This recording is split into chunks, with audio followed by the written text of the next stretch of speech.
Hey guys, we're going to be adding private channels.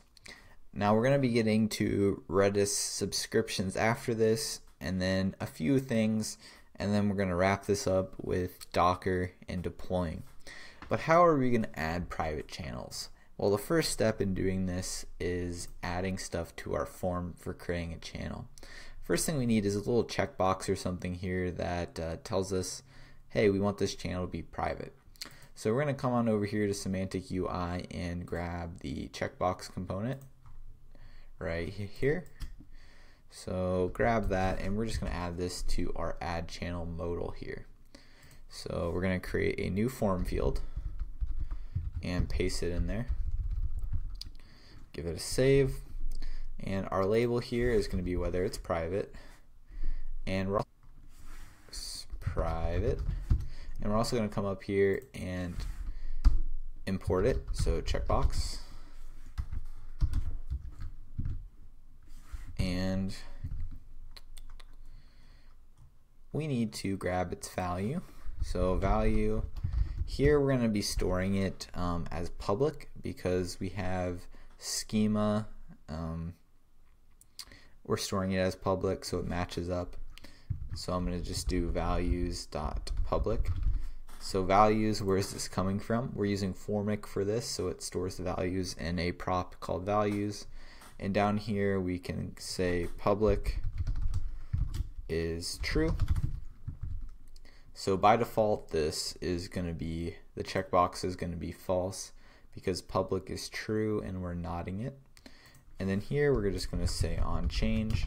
Now we can't just pass in the handle change here because checkbox, for whatever reason, they're on change. You have to get the data parameter, which handle change doesn't know about. So the way we have to do this is called the set field value function from Formik, and it's made for when on change is not standard, where you just have E. So the data here, and this data has a checked in it, which is what we want. And here we're just going to set the value of public. So set field value. Here you specify the name of the field. So for us it's public. And then what you want the value set to. We would just pass in checked, but really we want the opposite of checked. And just pass in, yep, that looks good. Now let's check this out and make sure it works.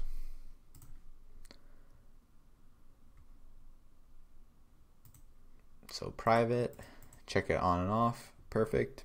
Now if we do make it private, we want to add members to this private channel.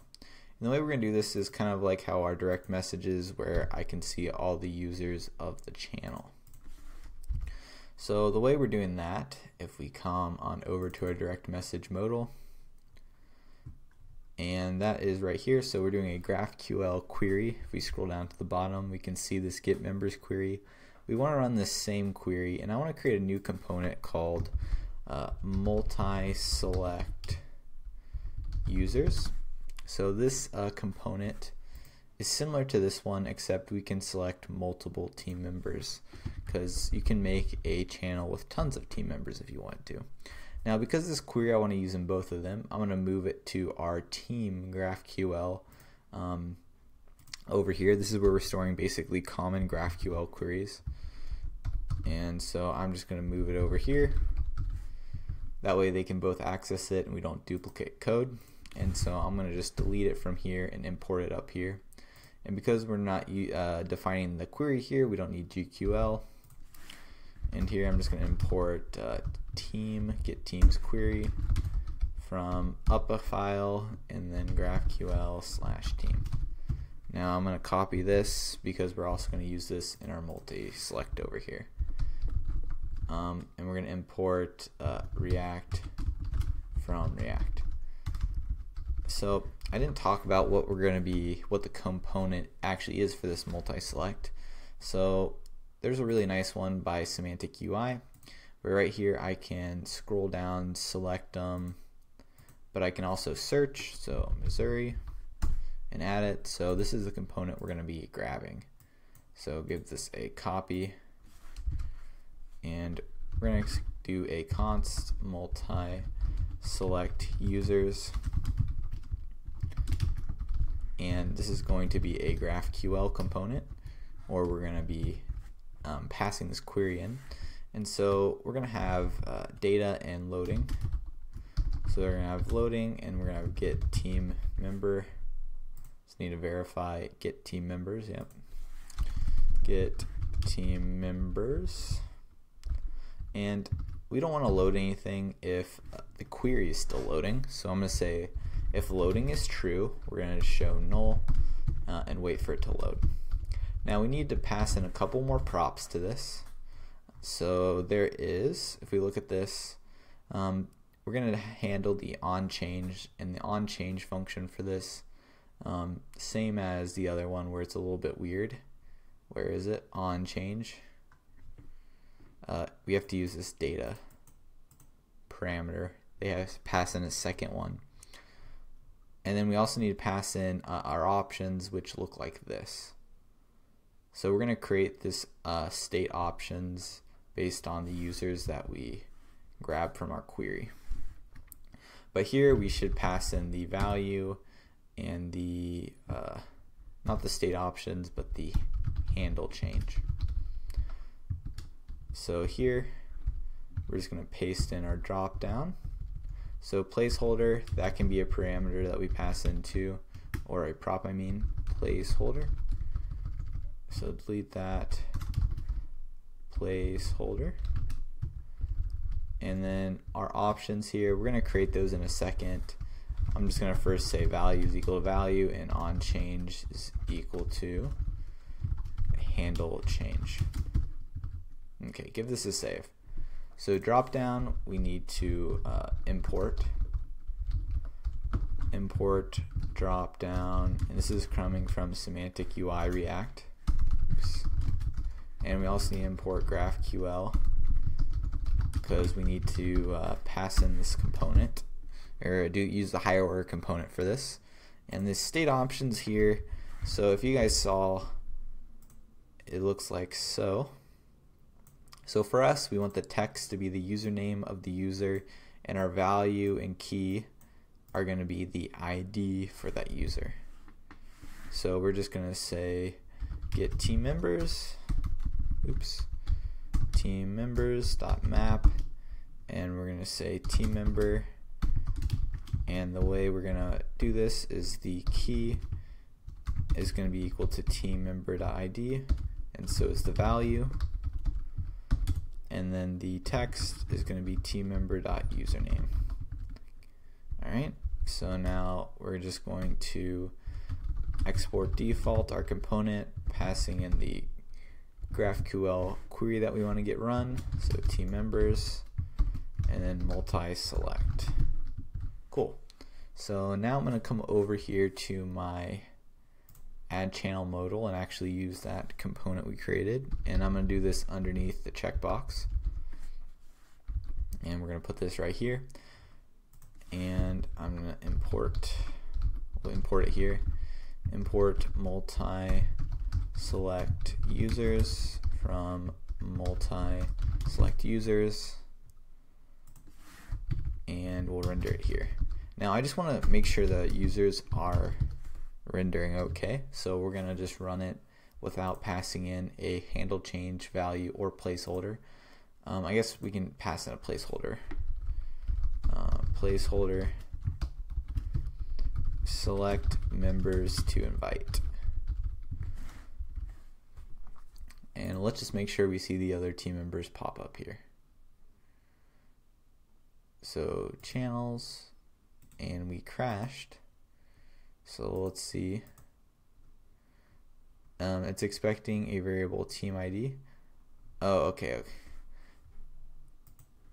So our query over here, we did not pass in a team ID. So let's do that. So multi-select users. So we're going to say options, and this is going to be our props. And from the props, we're going to grab a team ID, and we're going to pass it in. So we'll say variables is equal to team ID. So what I'm doing here oops, that should be a capital I. So what I'm doing here is grabbing the team ID from the props that we passed to this component. So we need to pass this in now and setting that variable for our query. So now over here we need to pass in the team ID. So team ID, and I don't think we're getting this component or this team ID being passed in, so that's something we need to do. So the add channel modal, so wherever we're using that, which I believe is just in channels. I don't know where we're using add channel modal. Let's search for it. So I'm going to look for source, add channel modal. So we're using it in the sidebar over here. So perfect. We are passing in the team ID to the add channel modal. So we're good. We have that prop. So let's see if it works now. Cool. And I do see the members perfect, and I can filter by them, but now it's going to crash if I click on one. Oh no, it doesn't, because it's already controlled. Perfect.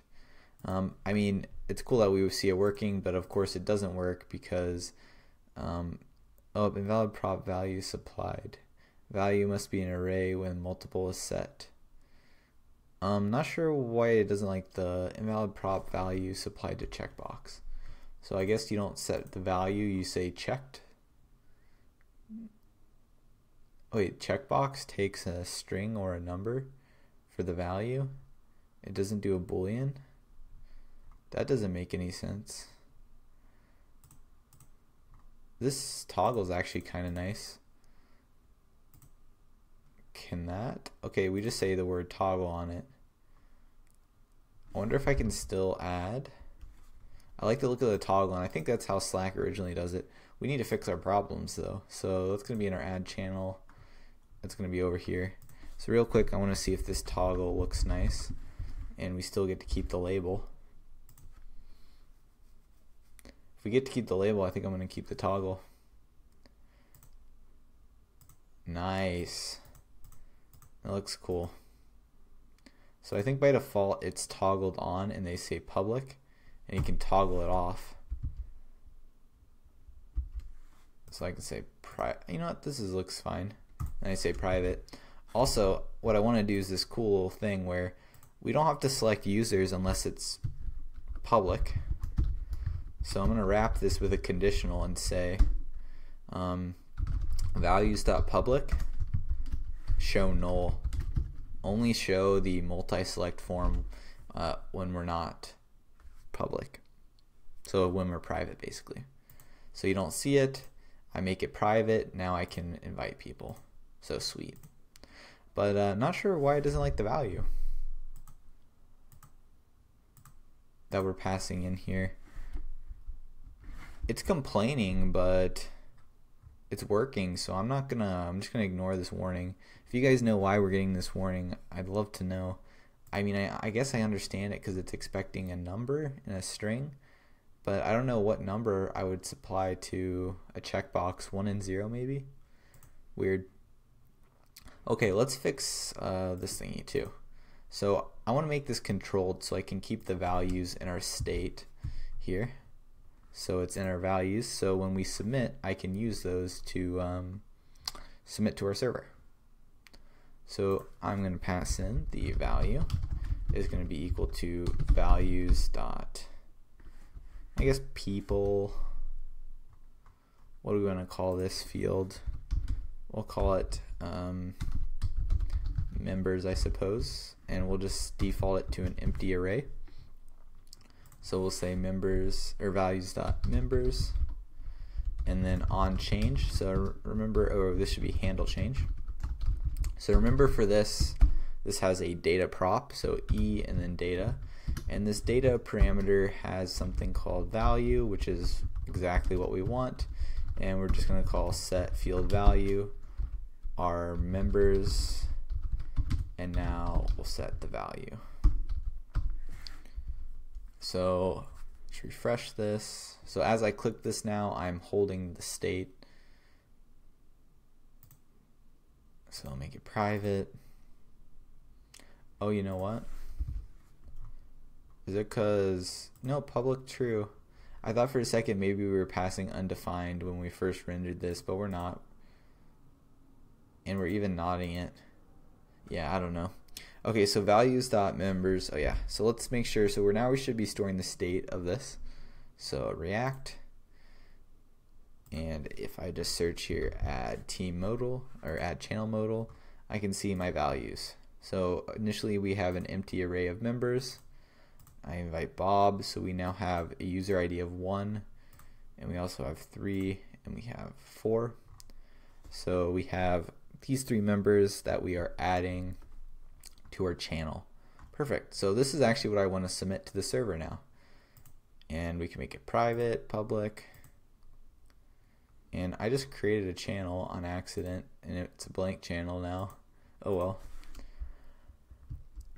So we need to make, or we need to fix our create channel to now support a members array that we pass in.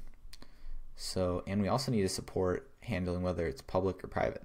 So let's do that. So first I'm going to edit this schema over here in our backend. So I'm going to come over here to channel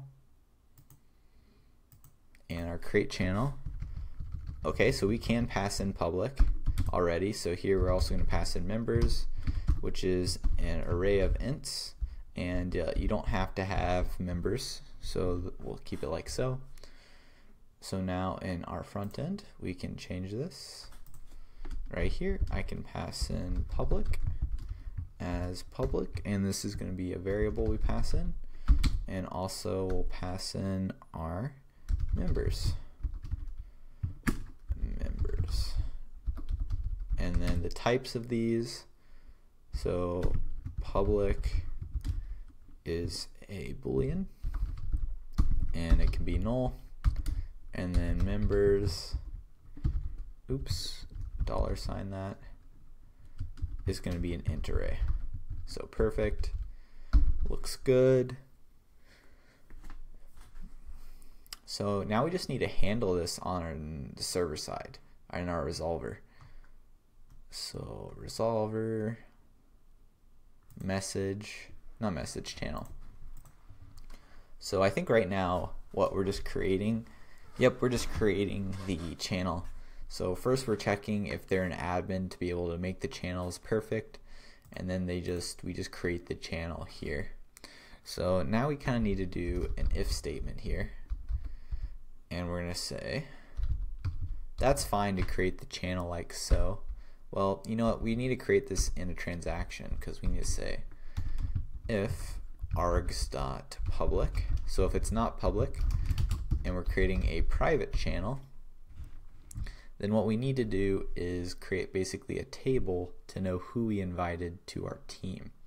Kind of like how we have a member table, which is all it is an association between teams. So our team over here and our users.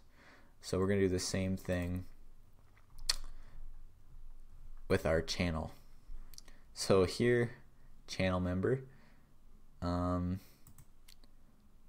we need to create another table for private channel.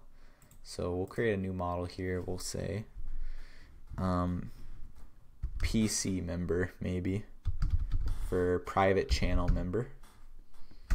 This might be just a terrible name. We'll copy this, and you know what, actually we don't even have to create this table because we don't need any fields. Actually, yes we do.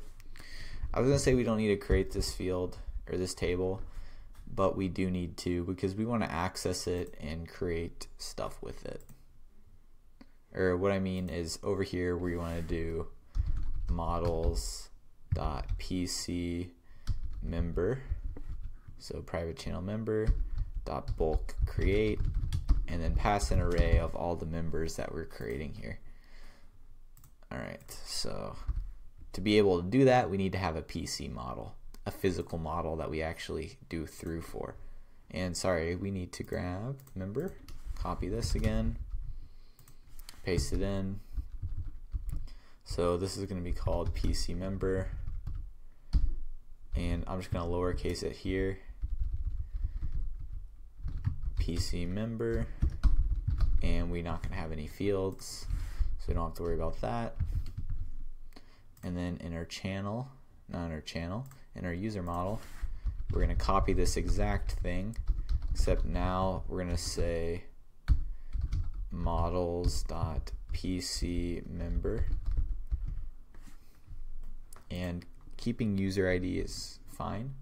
So then in our channel, just like this, where we're storing the user here,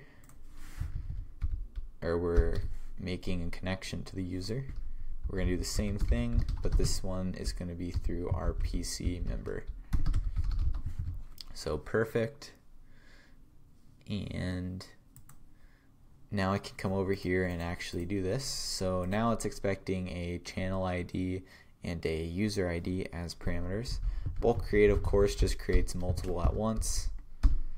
So now I can do args.members.map, so member, and my members here, so the user ID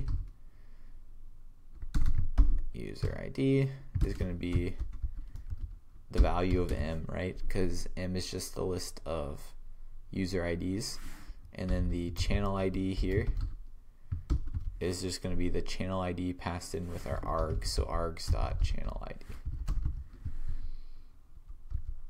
That looks good. And now by default we really should also add the person who creates the channel to the member list. So we'll say args.members, and first we should really filter.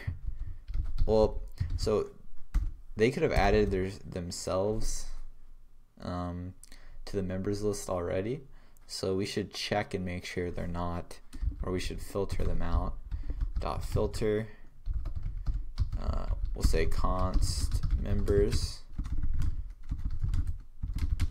is equal to m, where m is not equal to user.id. So here we're going to filter out the user ID of the current user to make sure it's not in members, and then we're going to say members.push to add it on, and then here we're going to say members.map to create this. Now I want to wrap this all in a transaction, and I don't know why I put args.channelID. We're not grabbing a channel, or we're not passing in our arguments. The channel ID is going to be whichever thing we just created. So that's going to be channel, and I think we have to do .dataValues.id, which is annoying. And then here I'm just going to wrap this in a transaction, so models.sequelize.transaction. Is that how we did transactions before? Let's double check. Yep, models.sequelize.transaction. We'll say const response, and we're going to weight this response of that. And here's our transaction.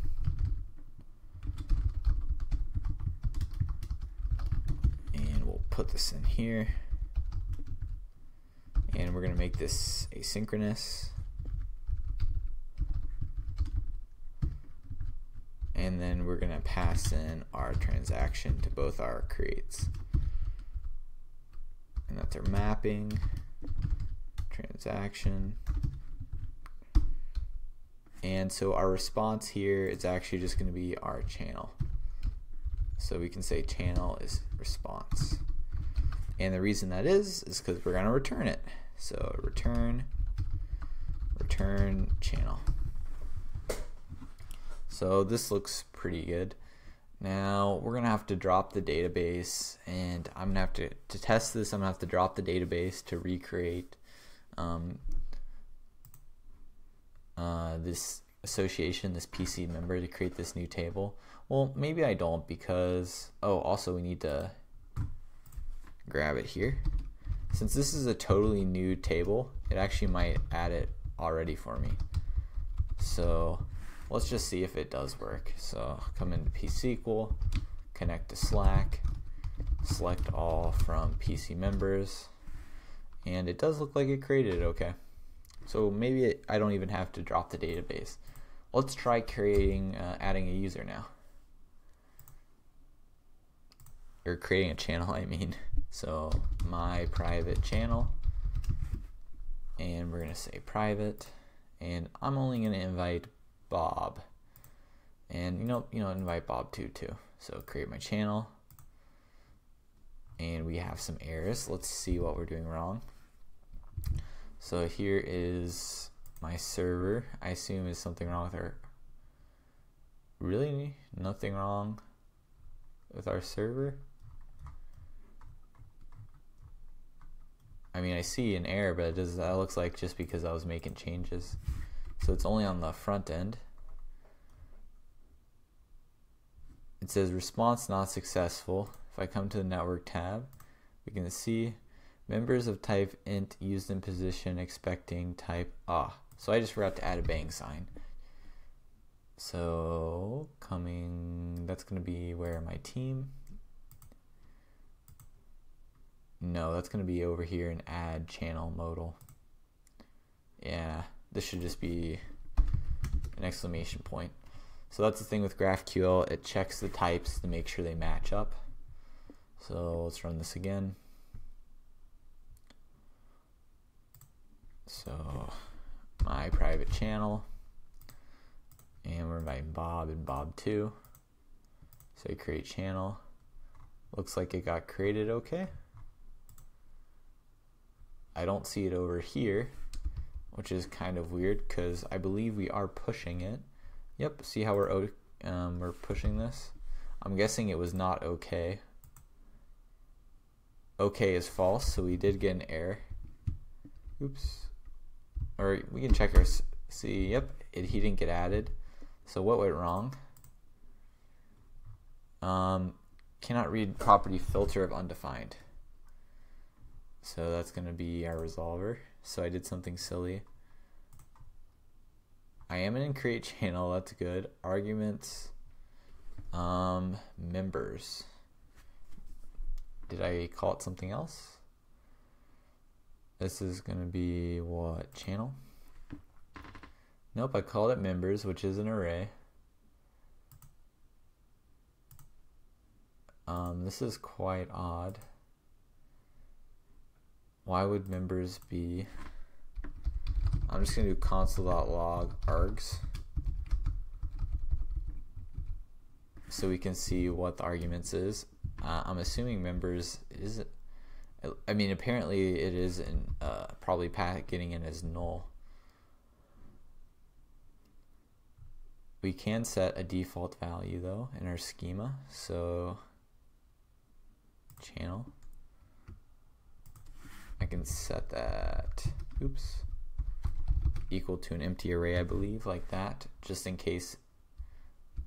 And I should be sending though, and we can see in our network tab, here's this what we sent to the server.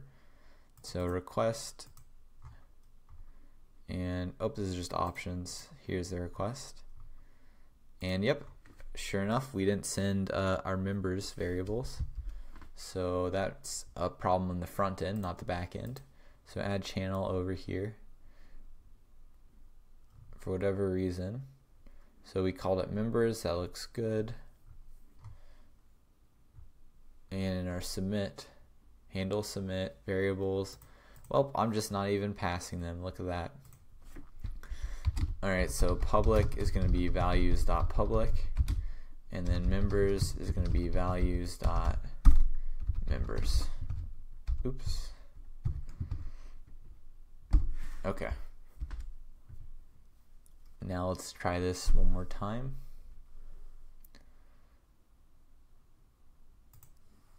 Alright, my private channel 2, inviting Bob 1 and Bob 2, create the channel, and let's see, so our post request, response okay is false again, and we can check, maybe it's our server. Insert or update on PC violates constraint. Insert, okay, so I'm guessing basically someone's, values undefined. That's just because our data values is the problem. Alright, so we can close this. And now we just need to, we don't need to do the args. We're now going to print channel. Instead of doing data values, I'm just going to try the ID. This is something I'm always confused about with Sequelize, when I have to use .data values and when I don't. I thought I would have had to use them there, so let's try requesting this again. And nice, it saved our form, so I don't have to retype it out. Alright, so it rolled back. Here's our thing. So I see .data values here, and I would have to do ID, and I'm just gonna say const PC members is equal to our map, so I can just see what the values of this is. And I'm gonna say console.log PC members, and then here I'm gonna say PC members, and I actually do think it's .data values is what I have to use. .data values. Or is it data value? Because there's only one. No, I think it was data values. Yeah, data values.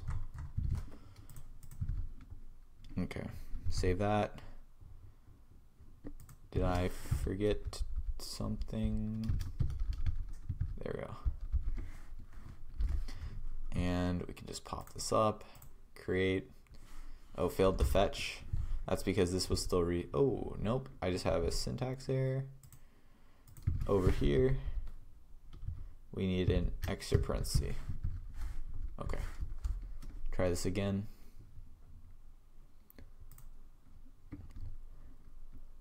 And we need to reset this form when we're done with it. So channel name, you know what, we'll just do whatever for now. Invite, oops, I clicked out of it too fast. There we go. Create channel. Okay, so our user ID, okay, so for whatever reason, this time it worked. It committed, everything looks good. So I guess it didn't like that I was mapping inside the bulk create function for some reason. That's super odd. Because we were using data values before. So I see my private channel here. So this is my private channel. We're not locking down this private channel yet. So that's what we'll be doing the next video. Let's make sure. Cool, I see the 3 members, myself, and then the 2 others that I invited to my channel. So next what I'm going to be doing is locking down this channel, making sure no one else can access it, and then after that we're actually going to convert our direct message to private channels, because really that's what direct messages are. It's a private chat between people. So we're going to refactor that code, which will be some nice code reuse, so we only have one function for direct messages and this. So that's it for this video, guys. Thanks for watching, and I'll push this code up to GitHub.